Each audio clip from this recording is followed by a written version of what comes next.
Estamos de vuelta. Esta jornada, la Sala del Senado retomará la discusión de la reforma a la ley antiterrorista, donde se espera que se vote para continuar con la tramitación en la Cámara de Diputados. De este tema conversamos con la senadora de la UDI, integrante de la Comisión de Constitución, Luz Ebensberger. Gracias por el contacto. Muy buenos días, Sebastián. Gracias a ustedes por permitirme conversar. Bueno, bien relevante, este proyecto está enmarcado en todo caso en un avance en la agenda de seguridad durante esta semana. Después del asesinato de los 3 suboficiales mayores de Carabineros el fin de semana, se reactiva una serie de proyectos, incluyendo este, senadora. ¿Cuán relevante es la discusión que se está dando respecto a este proyecto en particular, senadora? ¿Y qué expectativas tiene usted respecto a que pueda avanzar efectivamente con acuerdo amplio un proyecto como este? A ver, yo creo que es extremadamente relevante, ¿no es cierto? Si vamos a algunos datos, vemos que entre el 2012 y el 2024 Chile en el índice general o global contra el terrorismo subió un punto, sumando 1.170 muertes, de las cuales la mitad de ellas ocurrieron en los últimos 2 años. Por lo tanto, tener todas las herramientas necesarias para combatir los actos terroristas y las organizaciones terroristas es extremadamente importante. Recordar que hoy día tenemos una ley, pero que no es aplicable en la práctica, y por eso la mayoría de estos actos finalmente terminan siendo querellados por la jurisdicción o por la legislación normal. Y lo que viene a hacer este proyecto es superar eso, quitándole esta intencionalidad o ánimo subjetivo que tenía la prueba de la legislación vigente, convirtiéndolo en fines objetivos que facilitarán la prueba de los hechos y poder condenar y demandar o querellarse a organizaciones terroristas y también al lobo solitario, como se le ha llamado. Es decir, para condenar actos terroristas no solamente va a ser necesario formar parte de una organización terrorista, sino que también pueden ser personas que actúen solitariamente, pero cuya finalidad es cometer o tener algunas de las señaladas por este proyecto. Sí. Senadora, esperamos que se apruebe hoy día en la tarde con amplia votación. Eso le iba a preguntar, ¿están los votos de manera transversal para aprobar esta iniciativa con respaldo amplio?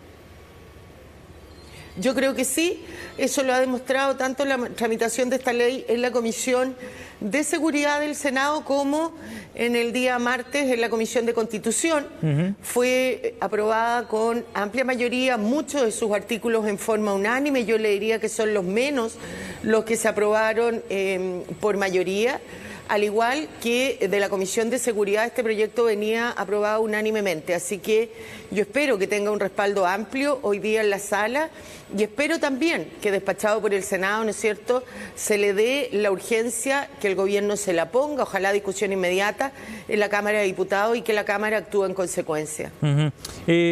Senadora, usted hacía alusión a uno de los puntos más relevantes de la discusión sobre la ley antiterrorista que tenemos y que tiene que ver con la efectividad de esta ley. De hecho, a propósito de el asesinato de los 3 suboficiales mayores en Cañete el fin de semana pasado, uno de los puntos por los cuales el gobierno desiste de presentar alguna acción invocando esta ley tiene que ver con la efectividad en la concreción del procedimiento judicial después. En la búsqueda de justicia es más fácil conseguir penas más altas incluso, invocando otro tipo de normativa, la legislación común.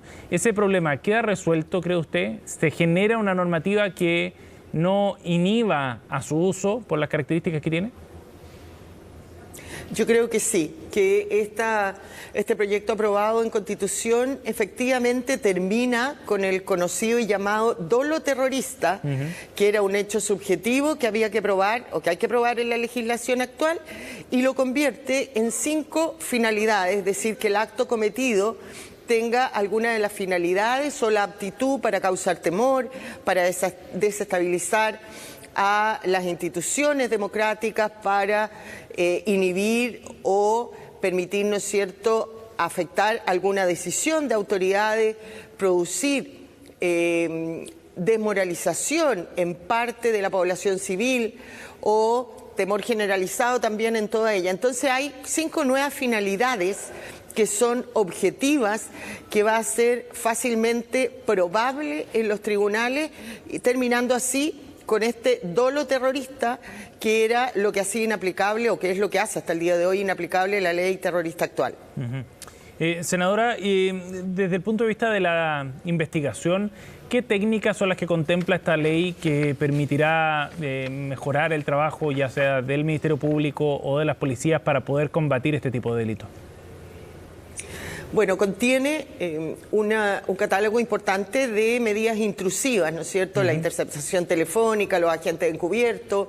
Una de ellas, que fue tal vez la más discutida en la comisión, es la que permite intervenir teléfonos en un sector determinado, no un teléfono determinado, sino que en un sector, y escuchar y tomar de esas llamadas que se utilicen o de esos aparatos tecnológicos que se utilicen en este territorio, los datos, los megadatos, los mensajes de texto, etcétera. Creemos que es importante que esta medida intrusiva también se incluya.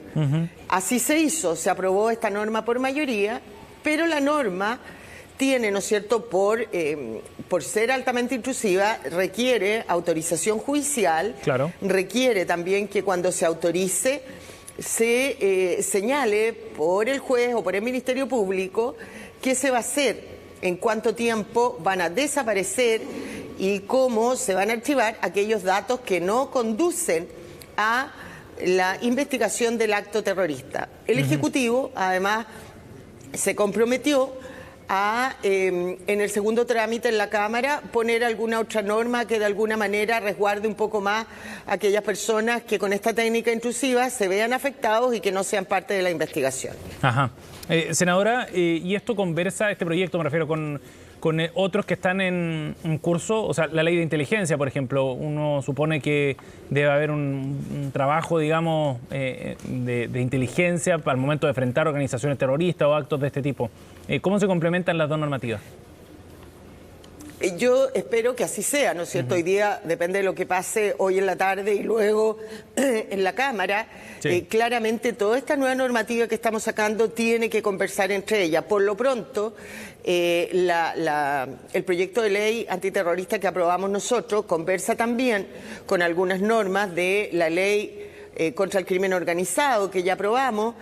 Tiene coherencia absoluta y, como usted bien señala, lógicamente que también lo tiene que tener con la ley de inteligencia, que esperamos que es una de las leyes necesarias para poder tener el paquete completo y tener al menos la legislación adecuada para enfrentar no solamente el crimen organizado, sino que en este caso particularmente también los actos terroristas, las organizaciones y bandas terroristas y también aquellos que realizan actos terroristas pero que actúan en solitario. Ahora, senadora, hay un asunto de expectativa bien relevante también, no solo con este proyecto, pero con los otros también, los de regla de uso de la fuerza, el de mismo proyecto de inteligencia, entre otros.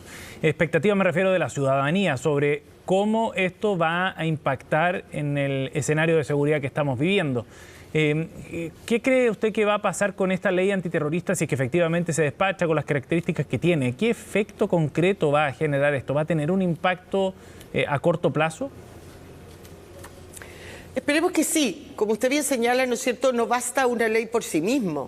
La legislación es como el rayado de cancha, las normas claras que se tienen para enfrentar adecuadamente en materia de seguridad y esta grave crisis de seguridad, no solamente desde el punto de vista de los actos terroristas, como, ¿no es cierto?, la muerte brutal de estos 3 carabineros que vivimos el sábado pasado, sino que también al crimen organizado. Pero conjuntamente con la normativa debe haber una intención clara del Ejecutivo, del Ministerio Público y de los tribunales de aplicarlas, porque la ley por sí misma no va a producir resultados. La ley te entrega las herramientas para quienes tienen a cargo la persecución penal y la conducción del Estado, ejerzan aquellas normas para la persecución de esto en la actualidad, en el hecho mismo, en la práctica. Entonces, acá le estamos dando las bases para que la persecución penal en estos ámbitos cambie y mejore. Pero el resto va a depender de las autoridades que tienen que llevarlas a cabo. Por supuesto. Bien, senadora Ebensberger, gracias por conversar con nosotros aquí en CNN Chile. Muchas gracias a ustedes, Sebastián, que tengan muy buen día. Igualmente, hasta luego.